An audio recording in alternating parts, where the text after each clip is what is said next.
The art of letting life flow. Buddhist wisdom life, in its deepest essence, is a continuous stream of arising and passing phenomena.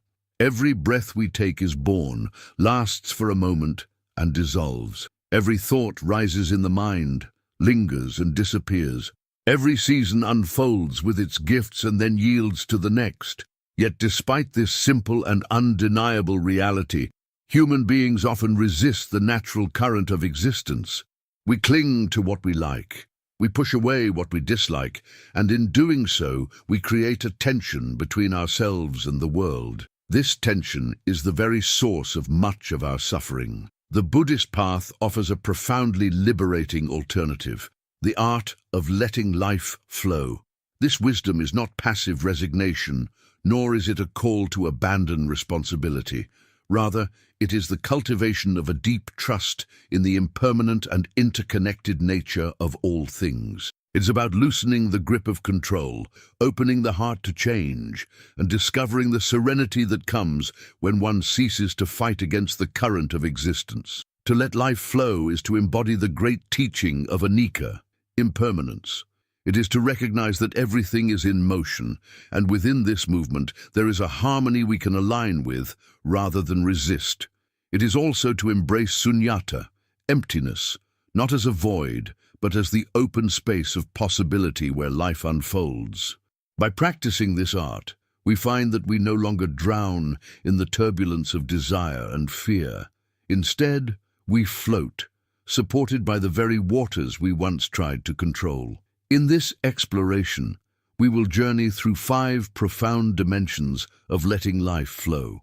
Each will draw on Buddhist wisdom, practical reflections, and timeless insights into the human condition. Together, they will form a map for a more peaceful, accepting, and awakened life. Life in its deepest essence is a continuous stream of arising and passing phenomena. Every breath we take is born, lasts for a moment, and dissolves. Every thought rises in the mind, lingers and disappears. Every season unfolds with its gifts and then yields to the next. Yet despite this simple and undeniable reality, human beings often resist the natural current of existence. We cling to what we like, we push away what we dislike, and in doing so, we create a tension between ourselves and the world. This tension is the very source of much of our suffering. The Buddhist path offers a profoundly liberating alternative, the art of letting life flow. This wisdom is not passive resignation, nor is it a call to abandon responsibility. Rather, it is the cultivation of a deep trust in the impermanent and interconnected nature of all things. It is about loosening the grip of control, opening the heart to change, and discovering the serenity that comes when one ceases to fight against the current of existence. To let life flow is to embody the great teaching of anicca, impermanence. It is to recognize that everything is in motion, and within this movement there is a harmony we can align with rather than resist.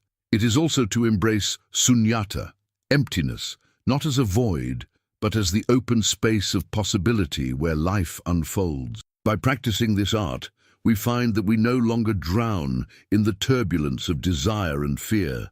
Instead, we float, supported by the very waters we once tried to control.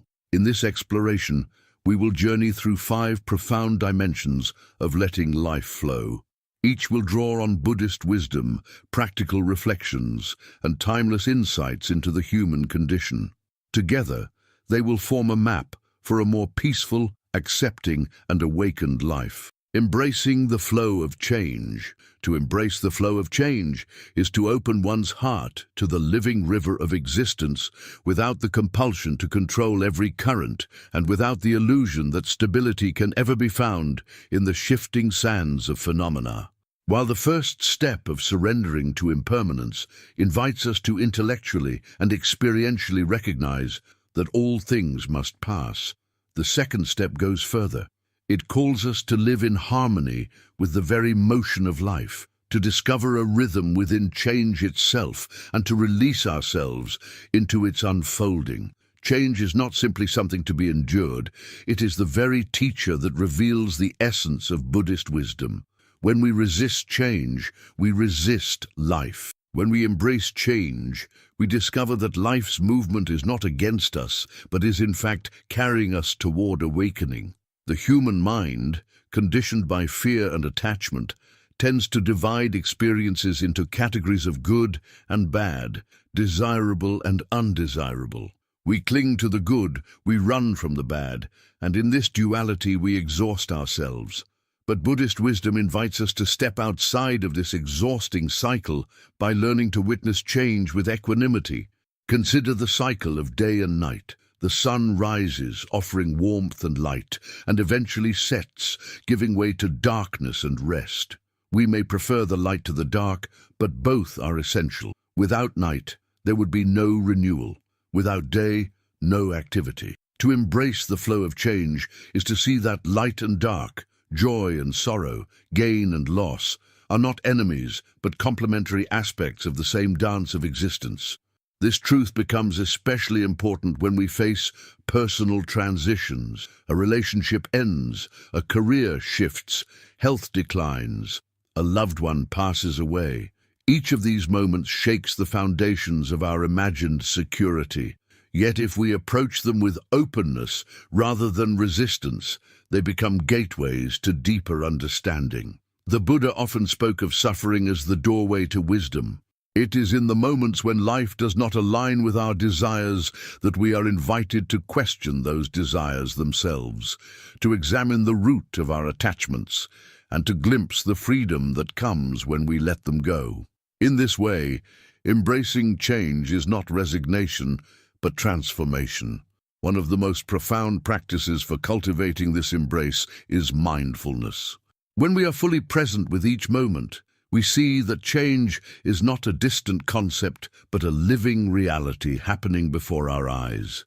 The breath itself is constant change, inhalation becoming exhalation, fullness becoming emptiness. Emotions, too, arise and dissolve with startling fluidity. In mindfulness, we observe the sadness come like a cloud, linger for a while, and pass away. We notice the joy arrive like a burst of sunlight, shine brightly, and fade into calm. This direct seeing reveals that no state of mind defines us permanently. We are not our sadness, nor our joy. We are the awareness in which they move, the open sky through which clouds of every kind pass. When we cultivate this perspective, we become less reactive. Instead of panicking when a cloud of fear arises, we recognize it as temporary. Instead of clinging desperately to moments of pleasure, we savor them without illusion. This balanced way of being allows us to move through life with grace. It is the grace of the river, which does not resist its course, but flows naturally around obstacles, carving valleys and nourishing fields along the way. Buddhist wisdom teaches us that suffering is rooted in craving and aversion, the twin responses of clinging and rejection. Both are forms of resistance to change. We crave because we want pleasant experiences to remain, though they cannot. We reject because we want unpleasant experiences to disappear instantly, though they may not. To embrace the flow of change is to step beyond craving and aversion into acceptance. Acceptance does not mean passivity. It means meeting life as it is, without adding the unnecessary weight of resistance. From this acceptance arises a profound sense of peace. This peace can be tasted in the simple act of watching nature. Sit by a stream and notice how the water moves without hesitation. Watch the trees as their leaves sprout in spring, flourish in summer, fade in autumn and fall in winter. Notice how the birds migrate, how the insects live their brief yet complete lives. Nature does not cling, and yet it thrives. The human being, too, is part of this same rhythm. To embrace change is to remember that we belong to this cycle, that we are not separate from the flowing world. Of course, the greatest resistance to change often arises in the face of mortality. We fear death not only because it is unknown, but because it represents the ultimate change, the dissolution of the self we hold so tightly. Yet Buddhist wisdom reframes death as a natural transformation. Just as a wave returns to the ocean, so too do we return to the vastness from which we arose. If we can embrace the smaller changes of life, the endings and beginnings, the losses and gains, we prepare ourselves to embrace the final change with serenity. Death, then, is not a catastrophe but a completion of the cycle. On a practical level, embracing change also transforms how we relate to others. Relationships are often a source of suffering precisely because we resist their natural evolution. We want people to stay the same, to fulfill roles we have assigned them. But people, like all things, are in flux. To truly love someone is to allow them to change, to grow, to sometimes drift away, and sometimes return. This kind of love is spacious, free from control, and rooted in compassion. It sees the other not as a possession, but as a fellow traveler on the river of life. Embracing change also deepens our relationship with ourselves. We often define ourselves by fixed identities, our profession, our appearance, our past, our beliefs. But these too are subject to change. When we cling to them, we feel lost when they shift. But when we recognize that the self itself is fluid, we experience freedom. We are not bound by who we were yesterday, nor limited to who we are today. In every moment, change offers us the possibility of renewal. This realization is at the heart of the Buddhist teaching of non-self, anatta. To see that there is no permanent, unchanging self is to free ourselves from the fear that comes with change. If there is no fixed self to protect, then change is not a threat, but simply the unfolding of conditions. This insight opens the door to profound liberation. Yet while the philosophical understanding of change is vital, it must be integrated into the lived reality of daily life. This integration requires practice. Each time we encounter disappointment, we can remind ourselves that this, too, is part of the flow. Each time we experience joy, we can savor it without clinging. Each time we face uncertainty, we can trust that life has always been uncertain and yet has always continued to flow. In this way, life itself becomes the meditation cushion, and every experience becomes an opportunity to embrace change. There is a subtle but powerful shift that occurs when we begin to see change not as something happening to us, but as something happening through us. We are not passive victims of life's currents. We are participants in its unfolding. Our thoughts, words, and actions are themselves currents in the river, shaping the flow even as they are shaped by it. This recognition empowers us to act wisely and compassionately, aligning our actions with the natural flow rather than against it. To live in this way is to cultivate equanimity, one of the highest virtues in Buddhism. Equanimity is the calm acceptance of change without being swayed by extremes of joy or sorrow. It is the inner stability that arises when we stop fighting with reality. In equanimity, we become like a tree whose roots run deep. Storms may shake its branches, but it remains grounded. Equanimity does not numb us to life's experiences. Rather, it allows us to feel them fully without being overwhelmed. When equanimity guides us, we discover that even the most difficult changes contain hidden blessings. A loss may reveal the depth of our resilience. A failure may teach us humility and redirect us toward a wiser path. A painful ending may open the door to a new beginning we could not have imagined. Life, when embraced in its fullness, becomes a teacher of infinite compassion and wisdom. The art of embracing change also extends to how we pursue our aspirations. In the West, ambition is often framed as a relentless drive to shape the future according to one's will. While there is value in vision and effort, Buddhist wisdom cautions against attachment to outcomes. When we act with skillful intention but remain open to the changing results, we act in harmony with the flow. This approach transforms ambition into a path of mindful action rather than anxious striving. We still move forward, but we do so lightly, ready to adapt, ready to flow with the unexpected. Perhaps the most beautiful fruit of embracing change is gratitude. When we stop demanding that life remain fixed, we begin to appreciate each moment for what it is. Gratitude arises naturally when we see the fragility and fleetingness of existence. Every smile, every breath, every sunrise becomes precious. Gratitude transforms ordinary life into a continuous unfolding of miracles, and in this gratitude we find joy, not the fleeting joy of clinging, but the steady joy of presence. Thus, to embrace the flow of change is to live in harmony with reality, to align ourselves with the truth of impermanence, and to discover peace, not by escaping life's movement, but by entering it fully. The river of existence is vast, mysterious, and unstoppable. We cannot dam it, we cannot reverse it, but we can surrender into its waters with trust. When we do, we find that the river does not drown us, it carries us. It carries us toward wisdom, toward compassion, and toward liberation. If these teachings resonate with you, and you wish to continue deepening your understanding of Buddhist wisdom, remember to subscribe to the channel. By doing so, you join a community dedicated to walking the path of peace, acceptance, and awakening together. The wisdom of non-resistance.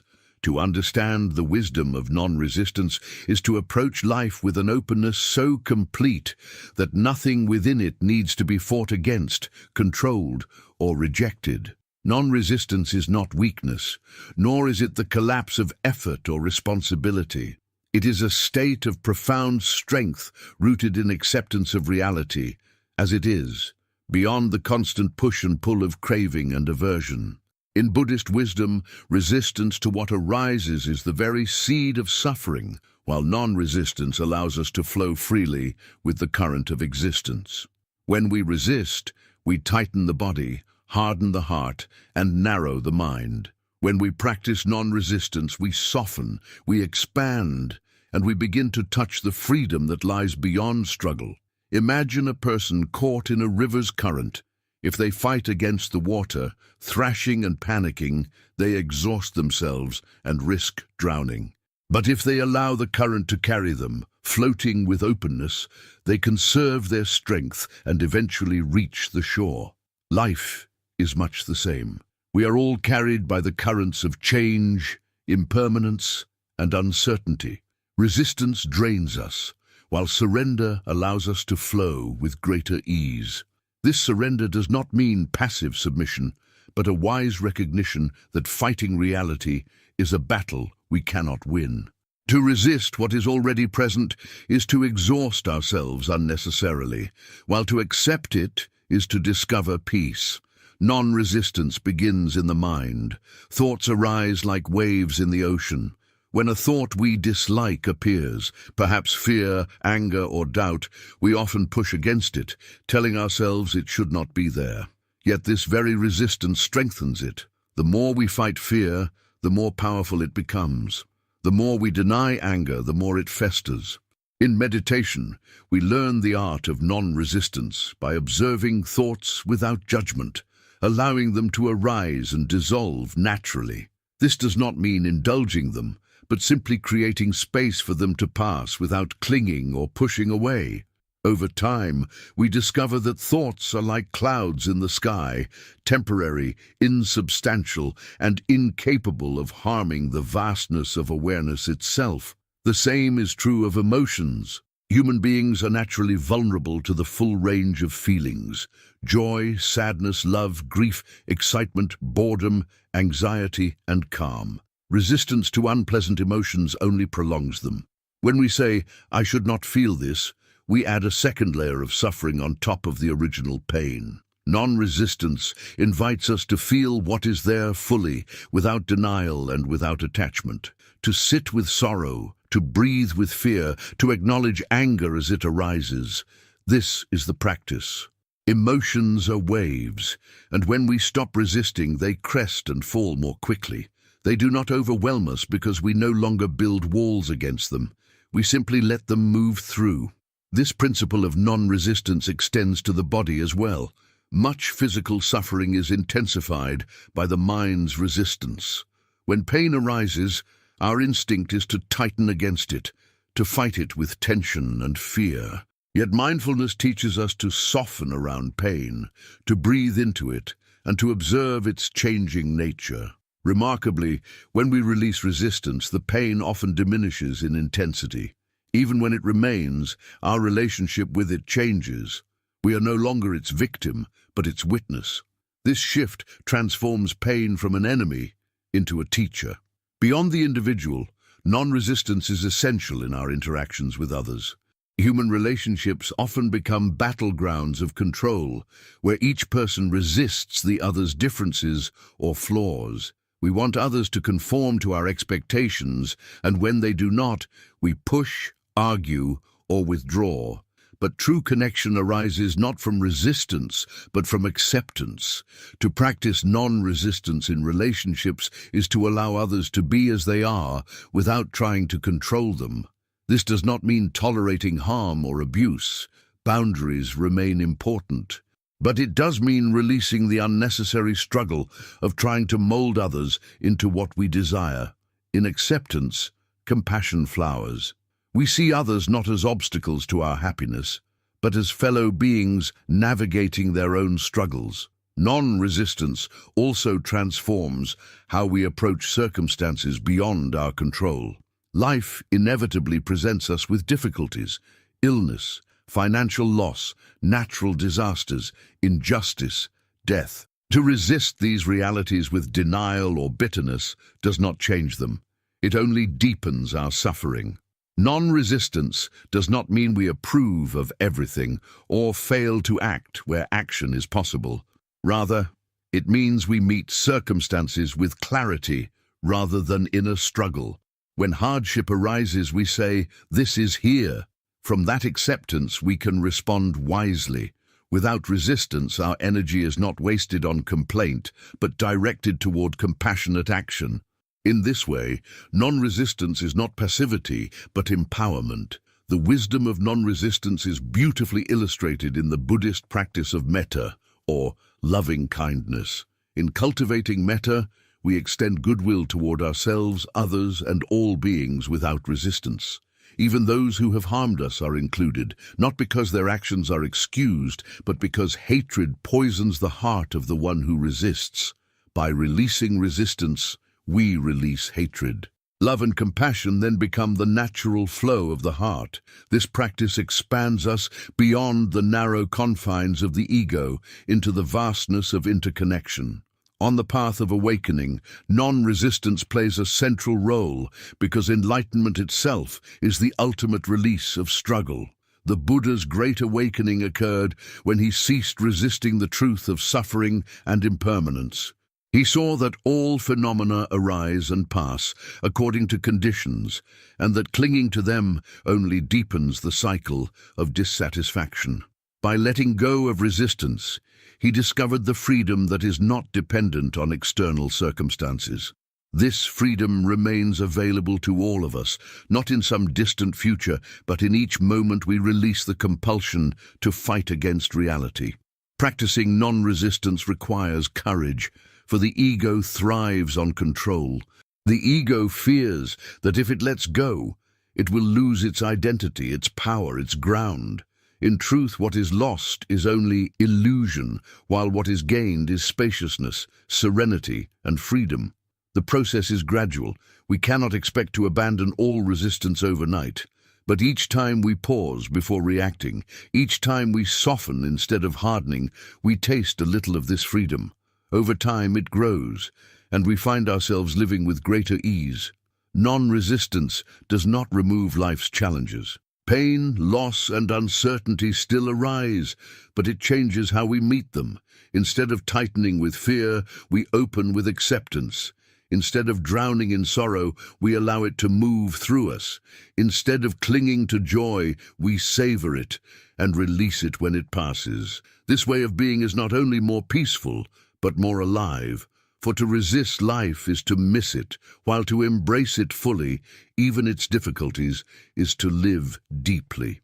In a world marked by constant struggle, political, social, personal, the wisdom of non-resistance offers a radical alternative. It calls us to stop waging war with life and instead to meet it with the open hand of compassion. This does not mean ignoring injustice or refraining from action. It means acting without hatred, without inner conflict, and without illusion. Non-resistance is the soil from which wise and compassionate action grows. When we embody this wisdom, even the smallest moments become transformed. Waiting in traffic becomes an opportunity to breathe instead of an occasion for anger. A disagreement becomes a chance to listen rather than a battle to win. A setback becomes a doorway to resilience rather than a cause for despair. Life is no longer something to resist, but something to participate in fully, with open awareness. Ultimately, non-resistance is the art of flowing with reality as it is. The river of existence carries us whether we resist or not. By surrendering, we discover that the current is not our enemy, but our path. The Buddha likened the awakened one to a lotus that rises above the muddy water unstained. Non-resistance is the way we too can rise above the mud of struggle, opening to the sunlight of freedom. To live in this way is to live in harmony with the Dharma, the truth of how things are. It is to embody the great wisdom that peace does not come from controlling life, but from releasing the need to control. In non-resistance, we discover a freedom so vast that even suffering cannot bind us. We find ourselves not separate from the river, but one with its flow. If you wish to continue walking this path of wisdom and discover more ways to live in peace with yourself and the world, don't forget to subscribe to the channel. Each step on this journey brings you closer to freedom, and by subscribing, you ensure that the next teaching is always within your reach.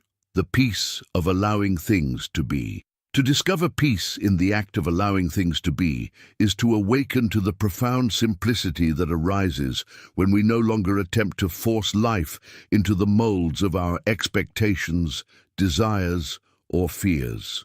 The human mind, conditioned by culture, family, and personal experience, is constantly engaged in the project of improvement and control. We imagine that peace will come when the external world is arranged exactly as we wish, when circumstances align perfectly with our plans, when others behave as we want them to behave, and when the self conforms to an ideal we have constructed. Yet this pursuit, while endless, never succeeds, for life continually escapes our grasp. The practice of allowing things to be does not mean indifference or laziness, but an intimate recognition that reality as it stands is already sufficient in its own unfolding, and that peace is found not in changing the world to fit us, but in opening ourselves to the world as it is. Allowing things to be requires a shift in perception from control to openness. Control narrows, tightens, and demands, while openness relaxes, expands, and receives. The Buddha's teachings guide us toward this openness through mindfulness and awareness.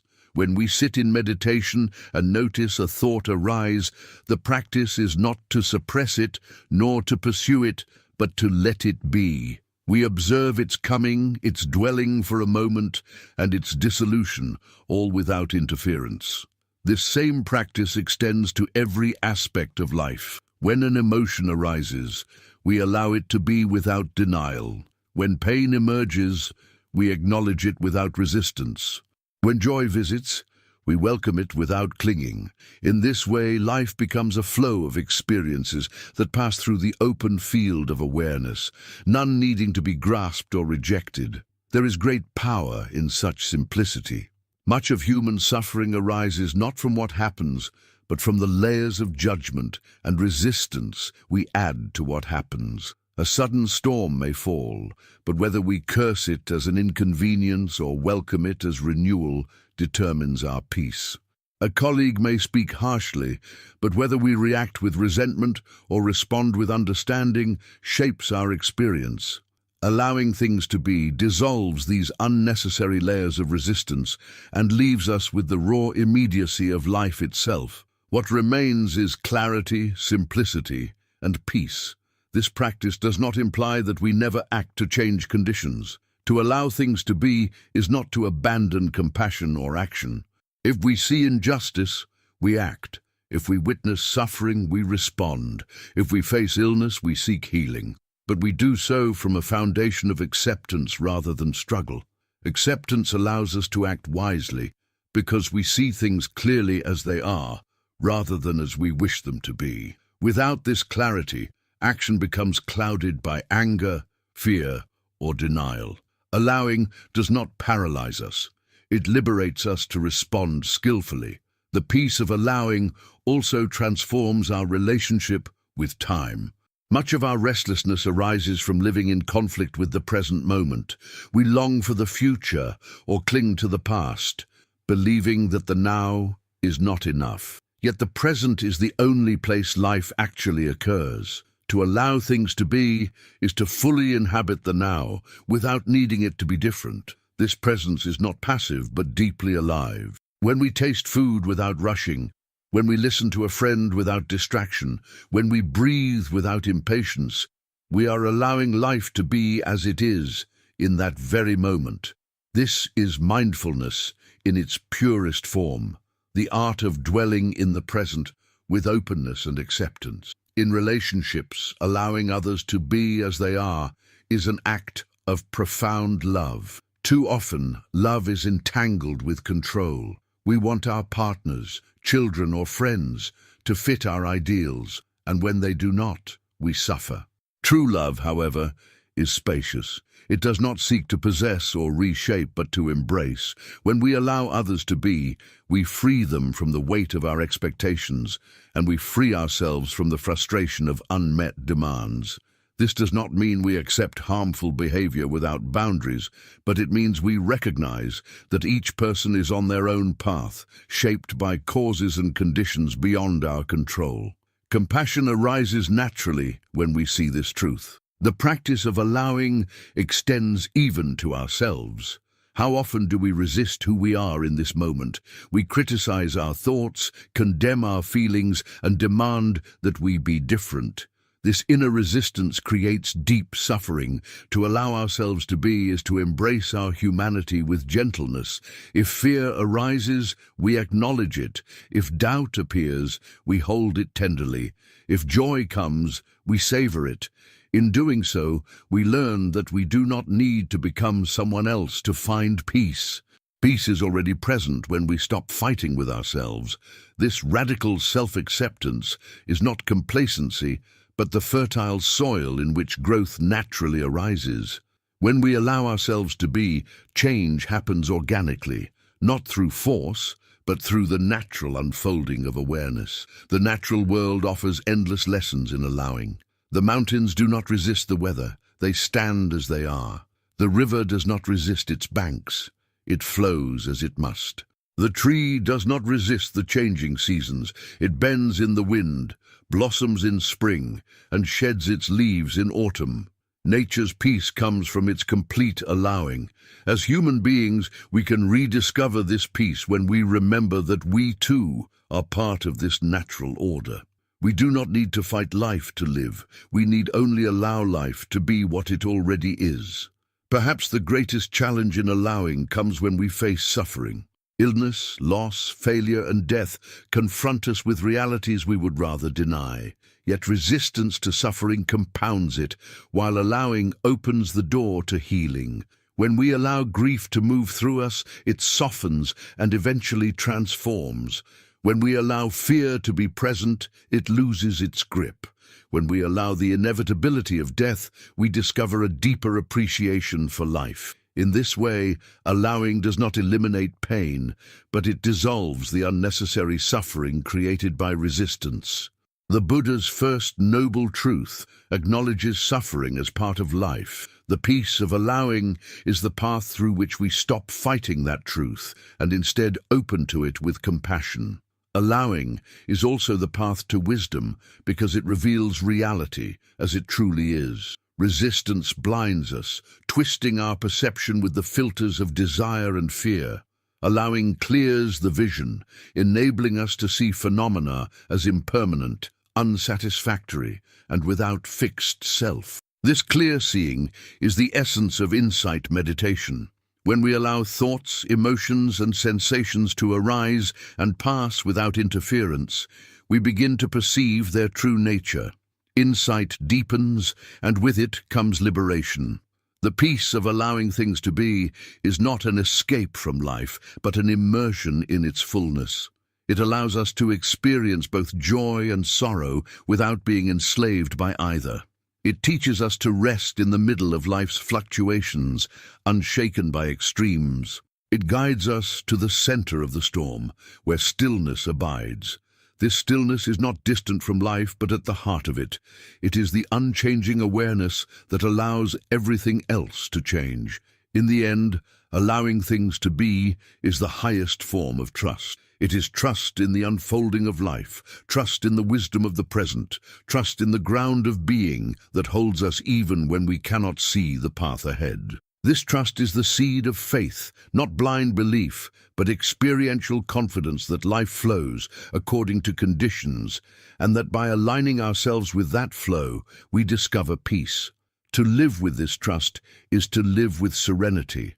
We no longer need to force life to match our desires. We no longer need to resist its natural currents. We simply live, allowing each moment to arise, linger, and pass, just as waves rise and fall in the ocean. In this allowing, we discover that peace was never something to be achieved. It was always present, hidden beneath the turbulence of resistance. If you find resonance in these words and wish to continue discovering the path of Buddhist wisdom toward peace, serenity, and awakening, make sure to subscribe to the channel. Together, we can continue exploring the art of allowing life to unfold and the liberation that comes with it. Living in harmony with the flow of life. To live in harmony with the flow of life is the culmination of all the wisdom we have explored so far: the surrender to impermanence, the embrace of change, the practice of non-resistance, and the peace of allowing things to be. Each of these steps opens us gradually to a way of being in which we no longer struggle against reality, but instead align ourselves with it, moving with its currents rather than against them. Living in harmony with the flow of life is not an abstract ideal, but a lived experience available to each of us in every moment. It is a way of walking through the world with open awareness, deep trust, and compassionate action, discovering that peace is not somewhere else or sometime later, but always right here in the very heart of this unfolding moment. Harmony means balance, and balance is possible only when we are attuned to the natural rhythms around us and within us. Just as music becomes beautiful when each note is played in relationship to the others, life becomes harmonious when our thoughts, actions, and emotions move in alignment with the greater symphony of existence. We often imagine ourselves as separate players trying to dominate the orchestra, but the wisdom of Buddhism reminds us that we are already part of the symphony. To live in harmony is to listen carefully, to play our part with sincerity, and to allow the whole to guide us. This requires humility, for it asks us to step back from the illusion of control and acknowledge that life is larger than our individual will. But it also offers freedom. For once we stop insisting that the music play according to our desires, we can finally hear its beauty. One of the most profound obstacles to living in harmony with life is the ego's insistence on separateness. The ego tells us that we are isolated selves, standing apart from others and from the world. It tells us that life must be conquered, mastered, and bent to our purposes. But this is an illusion. In truth, we are interconnected with all that exists. Our breath depends on the trees depend on the soil depends on the rain depends on the clouds, and the clouds depend on the ocean. Nothing exists in isolation.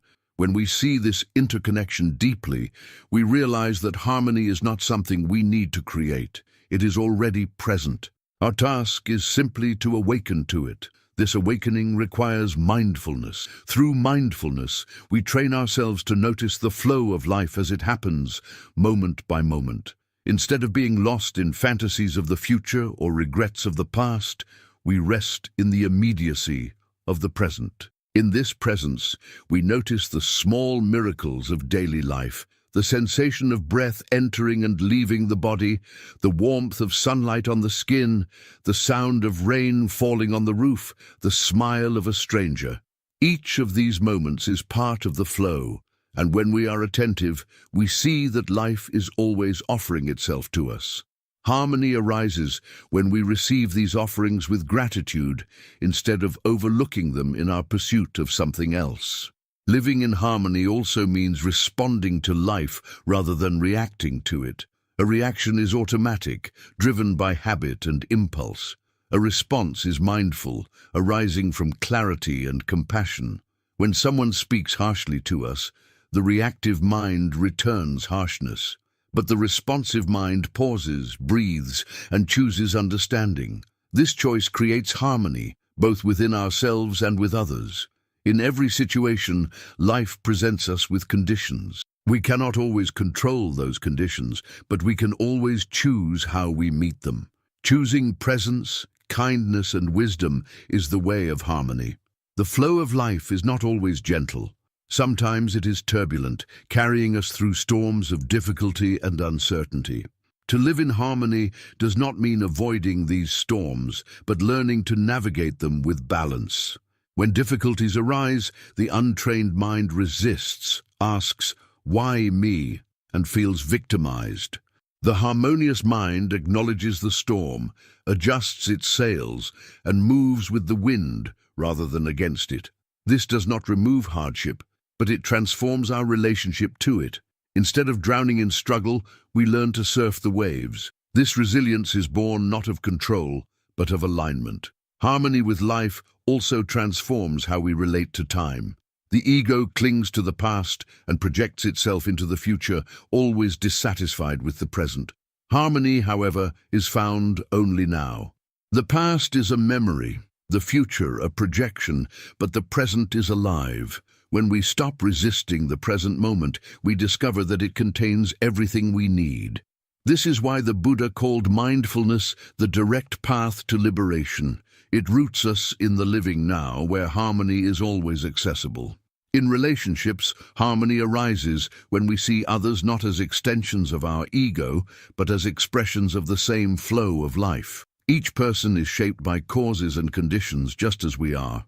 When we understand this, judgment softens and compassion deepens. We no longer demand that others be different from who they are. Instead, we learn to listen, to understand, and to walk together.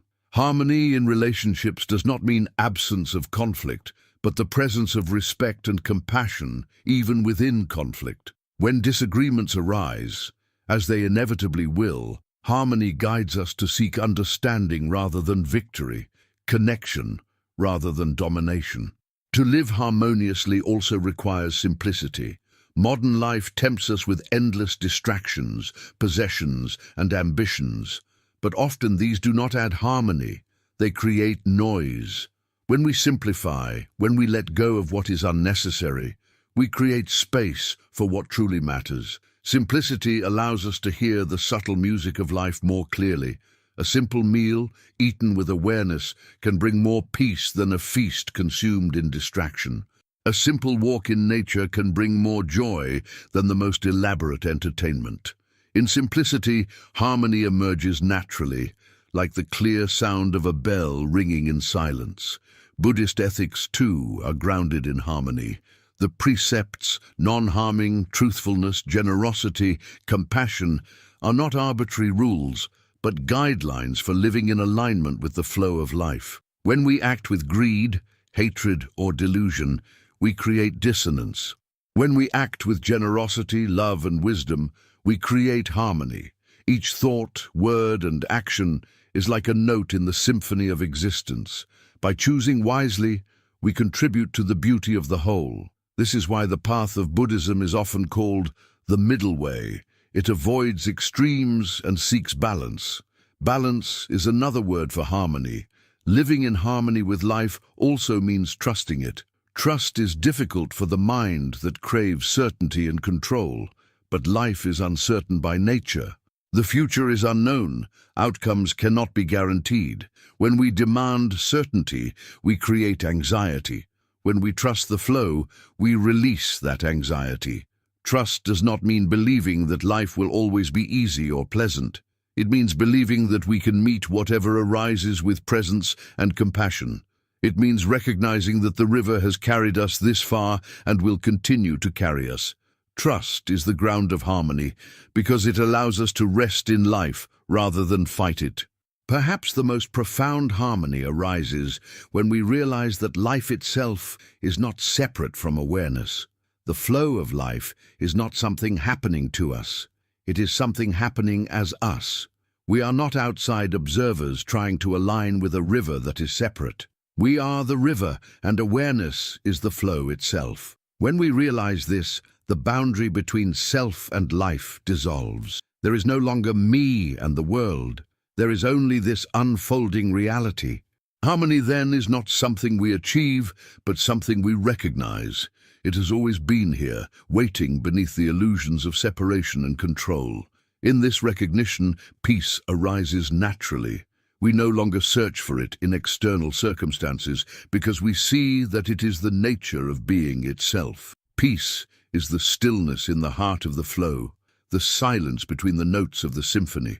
It is not created but revealed when we stop resisting, clinging, or controlling. To live in harmony with the flow of life is to live in this peace. It is to walk through the world lightly, with open eyes, a gentle heart, and a mind that trusts the unfolding of each moment. This way of living is not reserved for saints or sages. It is available to each of us here and now. Every breath offers an opportunity to return to harmony. Every step can be a step in alignment. Every act of kindness contributes to the symphony. Harmony is not distant, it is immediate. The art is simply to remember, to return, to release. When we embody this harmony, we become a refuge for others. Our presence itself radiates peace, offering comfort to those around us. Like a calm lake reflecting the sky, our peacefulness mirrors serenity to others. This is how the practice of harmony extends beyond the individual to transform communities and even societies. A world in which more people live in harmony with life is a world with less conflict, less greed, and more compassion. In this way, the personal practice of harmony becomes a contribution to the collective. Ultimately, living in harmony with the flow of life is the fulfillment of Buddhist wisdom.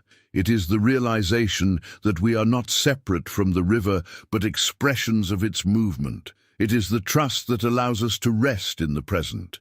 It is the compassion that arises when we see others as fellow travelers.